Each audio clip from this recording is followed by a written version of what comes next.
ಶಾಸಕ ಗುರುರಾಜ್ ಕಂಠಿಹೊಳೆ ಸದಾ ಒಂದಲ್ಲ ಒಂದು ವಿನೂತನ ಕಾರ್ಯಕ್ರಮದ ಮೂಲಕ ಗಮನ ಸೆಳೆಯುತ್ತಾರೆ. ಫೆಬ್ರವರಿ 17ರಂದು ಅವರು ಕೊರಗ ಸಮುದಾಯದವರ ಮನೆಯಲ್ಲಿ ವಾಸ್ತವ್ಯ ಮಾಡುವ ಮೂಲಕ ಕೊರಗ ಕುಟುಂಬಗಳ ಸಮಸ್ಯೆ, ಆಗಬೇಕಾದ ಬದಲಾವಣೆಗಳ ಬಗ್ಗೆ ಕೊರಗ ಸಮುದಾಯ ಬಂಧುಗಳಿಂದಲೇ ತಿಳಿದುಕೊಂಡಿದ್ದಾರೆ. ಹರ್ಕೋಡು ಗ್ರಾಮದ ನಾರ್ಕಳಿ ಮದುಕೊಡ್ಲು ಪರಿಸರದ ಕೊರಗ ಸಮುದಾಯ ಬಂಧುಗಳ ಮನೆಯಲ್ಲಿ ಗ್ರಾಮ ವಾಸ್ತವ್ಯ ಕೈಗೊಂಡ ಶಾಸಕರು ಅಭಿಮಾನ ವ್ಯಕ್ತಪಡಿಸಿದ್ದಾರೆ. ಗ್ರಾಮೀಣ ಪ್ರದೇಶದ ಕೊರಗ ಮನೆಗಳಿಗೆ ಭೇಟಿ ನೀಡಿದ ಶಾಸಕರು ಕೊರಗ ಕುಟುಂಬಗಳು ನೀಡಿದ ಆತಿಥ್ಯವನ್ನು ಸ್ವೀಕರಿಸಿ ಕೊರಗ ಕುಟುಂಬ ಸದಸ್ಯರನ್ನು ಗೌರವಿಸಿದರು.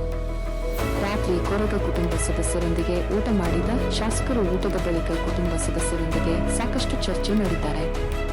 ಸಮಾಜದ ಮುಖ್ಯವಾಹಿನಿಗೆ ತೆರೆದುಕೊಳ್ಳುತ್ತಿರುವ ಕೊರಗ ಸಮಾಜವನ್ನು ಹಿಂದೂ ಸಮಾಜ ಪ್ರೀತಿಯಿಂದ ಬರಮಾಡಿಕೊಳ್ಳುತ್ತಿದೆ. ಹಿಂದೂ ಸಮಾಜದ ಅವಿಭಾಜ್ಯ ಅಂಗವಾಗಿರುವ ಕೊರಗ ಸಮುದಾಯದ ಮನೆಯಲ್ಲಿ ವಾಸ್ತವ್ಯ ಹೊಸ ಪ್ರೇರಣೆಯನ್ನು ನೀಡಿದೆ, ಮಾತ್ರವಲ್ಲದೆ ಅವರ ನೋವು ನಲಿವುಗಳನ್ನು ಅರಿತುಕೊಳ್ಳಲು ಅವಕಾಶ ಮಾಡಿಕೊಟ್ಟಿದೆ ಎಂದು ಅವರು ತಿಳಿಸಿದ್ದಾರೆ. ಈ ಸಂದರ್ಭದಲ್ಲಿ ಕೊರಗ ಸಮುದಾಯದ ಮುಖಂಡರುಗಳು ಉಪಸ್ಥಿತರಿದ್ದರು.